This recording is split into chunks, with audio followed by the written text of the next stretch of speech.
उसके दिमाग में ये आया कि क्यों ना हम जो शादी है वो माँ कामाख्या देवी के ही साथ कर लें। भगवान श्री कृष्ण अपनी सत्यभामा के साथ गरुड़ पर विराजमान हुए और उस प्रदेश में जाकर के नरकासुर का वध किया। नमस्कार दोस्तों, जय माता दी। मेरा नाम अभयराज राणा और आज आप लोग देख रहे हैं AL सीक्रेट्स चैनल। तो दोस्तों, आज हम लोग बात करने वाले हैं अपने पुराने वीडियो के एक खास टॉपिक के बारे में, जो टॉपिक हमारी पुरानी वीडियो में रह गया था। आखिर क्यों माँ कामाख्या देवी मंदिर में बलि दी जाती है? वहाँ पर जो बलि की प्रथा है वो सही है या गलत है? क्योंकि एक माँ कैसे किसी की बलि लेकर खुश हो सकती हैं? जी हाँ दोस्तों, आज हम लोग बात करेंगे माँ कामाख्या देवी मंदिर में आखिर बलि क्यों दी जाती है। इसके पीछे एक कहानी है, जो कहानी आज मैं आप लोगों को बताऊंगा। ध्यान से सुनिए उस कहानी को और ध्यान से जानिए पूरी बात को। इसके बाद आप लोगों के मन में जो भी सवाल पैदा होते हैं, माँ कामाख्या देवी मंदिर में बलि क्यों दी जाती है, आखिर वहाँ बलि की प्रथा क्यों है, इसके बाद आपके सभी सवालों के जवाब आप लोगों को मिल जाएंगे। क्योंकि आज जो मैं आप लोगों को बताने वाला हूँ वो इससे पहले शायद ही है किसी ने बताया हो। तो मेरी बात को ध्यान से सुनिए। तो चलते हैं अपनी वीडियो को और आप लोग वीडियो को एंजॉय कीजिए। नरकासुर नामक एक दैत्य हुआ करता था। दैत्य मतलब राक्षस। भगवान विष्णु का एक बराह अवतार था। जो भगवान विष्णु थे उनका एक बराह अवतार था, जिस अवतार के बारे में सभी लोग जहाँ तक है जानते थे।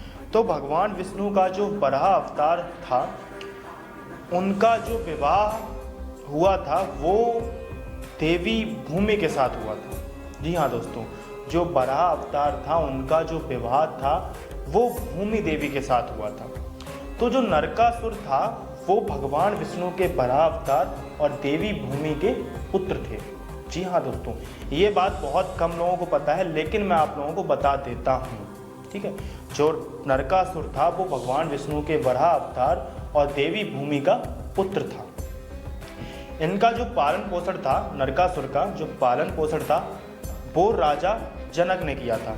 वही राजा जनक जो माता सीता के पिता थे। नरकासुर को बताया गया था कि जो माँ कामाख्या देवी हैं वो उनकी देवी हैं और इनकी ही पूजा करने से तुम्हें बल, बुद्धि, ज्ञान, शक्ति या ऐश्वर्य जो भी है सब कुछ इनकी ही पूजा करने से आपको प्राप्त होगा।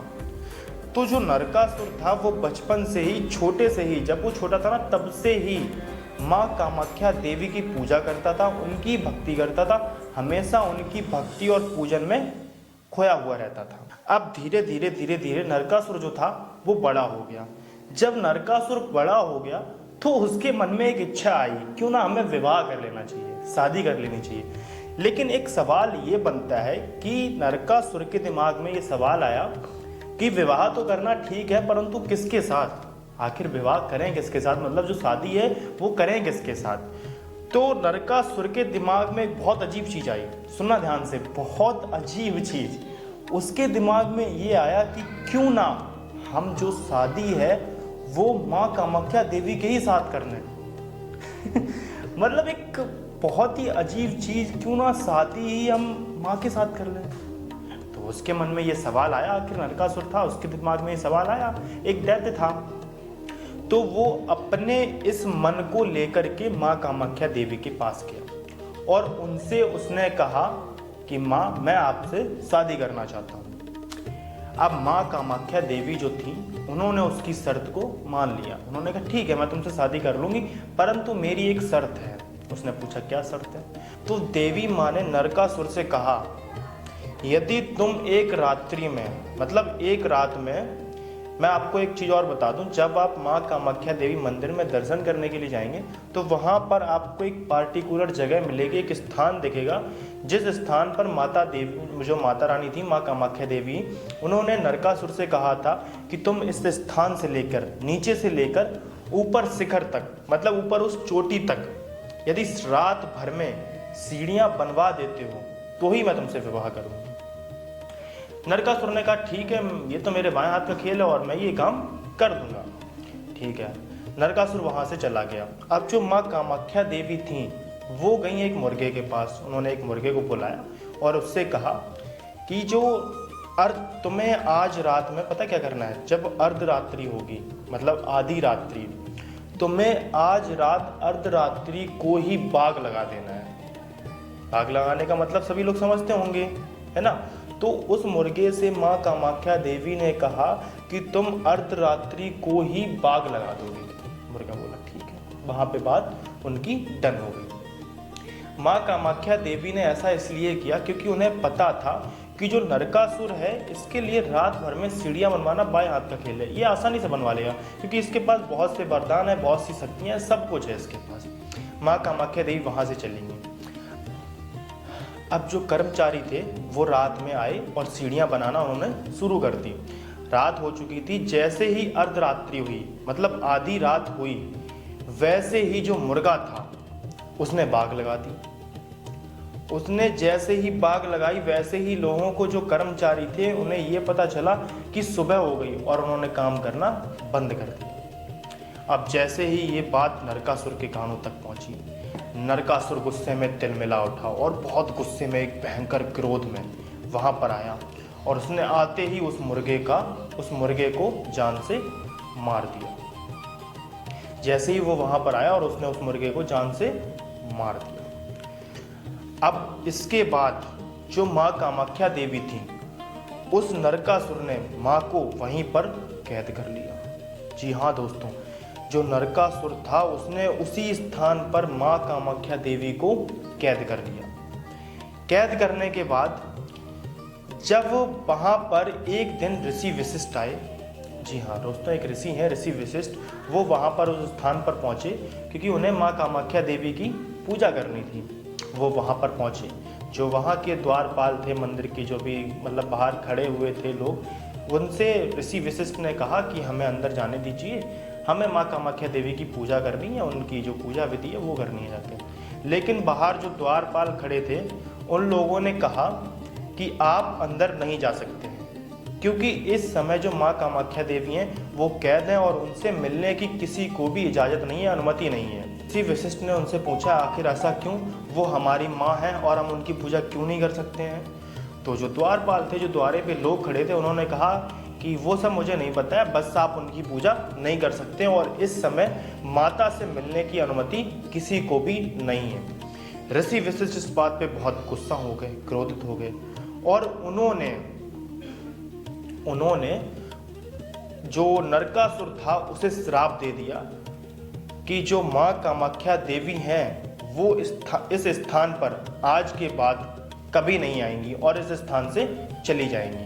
मतलब उन्होंने श्राप दे दिया कि जो माँ कामाख्या देवी हैं वो इस स्थान पर नहीं रहेंगी और यहाँ से चली जाएंगी। ये बात क्या थी, ये तो हो गया उनका पहला श्राप। उन्होंने 2 श्राप दिए थे। दूसरा श्राप नरकासुर को ये दिया गया था कि जो भगवान विष्णु हैं वो एक अवतार लेकर आएंगे इस धरती पर, तब उन्हीं के हाथों से नरकासुर का वध किया जाएगा। जी हाँ दोस्तों, नरकासुर का जो वध था वो उन्हीं के हाथों से किया जाएगा। जब ऋषि वशिष्ठ ने वो दोनों श्राप नरकासुर को दे दिए, उसके बाद जब भगवान श्री कृष्ण अवतार लेकर धरती पर आए, उनकी एक पटरानी थी जिनका नाम था सत्यभामा। जी हाँ दोस्तों, मैं उन्हीं की बात कर रहा हूँ, सत्यभामा की, जो उनकी पटरानी थी। अब आप लोगों ने एक चीज़ सुनी होगी, हम लोग जब दिवाली मनाते हैं तब दिवाली से पहले एक छोटी दिवाली भी मनाते हैं, जिसे चतुर्दशी कहते हैं। एक छोटी दिवाली मनाते हैं, एक छोटी दीपावली होती है। तो उसके बाद भगवान श्री कृष्ण अपनी सत्यभामा के साथ गरुड़ पर विराजमान हुए और उस प्रदेश में जाकर के नरकासुर का वध किया। जी हाँ दोस्तों, भगवान श्री कृष्ण ने उस प्रदेश में जाकर के नरकासुर का वध किया और माँ कामाख्या देवी को उस जगह पर पुनः स्थापित किया। अब बहुत से लोगों के मन में एक सवाल आ रहा होगा, यदि वो सवाल नहीं भी आ रहा है तो भी मैं बता देता हूँ कि वो सवाल कौन सा आना चाहिए। अगर माँ कामाख्या देवी जो हैं, जब ऋषि वशिष्ठ ने नरकासुर को उस टाइम श्राप दिया था कि जो माँ कामाख्या देवी हैं वो इस जगह पर अब नहीं रहेंगी, यहाँ से चली जाएंगी, है ना। जब ऋषि वशिष्ठ ने नरकासुर को एक श्राप दिया था कि जो माँ कामाख्या देवी हैं वो अब इस जगह पे नहीं रहेंगी, यहाँ से चली जाएंगी, तो वो जो टाइम पीरियड था वहाँ से लेकर के अब जब भगवान श्री कृष्ण ने नरकासुर का वध कर दिया और माँ कामाख्या देवी को पुनः स्थापित करने की बारी आई है, तो इस टाइम पीरियड के बीच में माँ कामाख्या देवी कहाँ थी? आया ना सवाल? नहीं आया, लेकिन ये सवाल आना चाहिए था।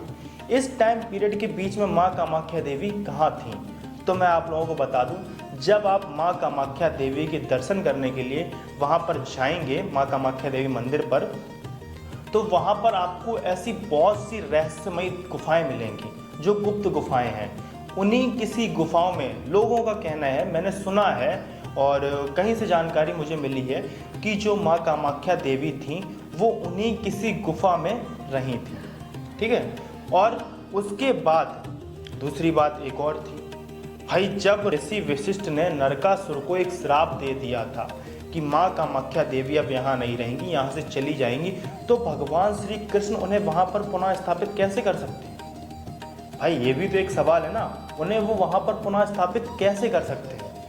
जब भगवान श्री कृष्ण के मन में ये बात आई कि माँ कामाख्या देवी को यहाँ पर पुनः स्थापित करना है, परंतु उस श्राप के कारण जो ऋषि वशिष्ठ ने उन्हें दिया था उसके कारण माँ यहाँ पर पुनः स्थापित नहीं हो पाएंगी, तब भगवान श्री कृष्ण ने ऋषि वशिष्ठ को बुलाया और उनसे कहा कि आपने जो श्राप दिया है उस श्राप के कारण माँ कामाख्या देवी यहाँ पर नहीं रह सकती हैं, लेकिन उन्हें पुनः स्थापित यहाँ पर करना है।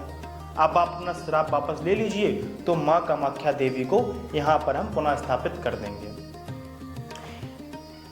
जो ऋषि वशिष्ठ थे, अब मेरी बात को बहुत ध्यान से सुनना।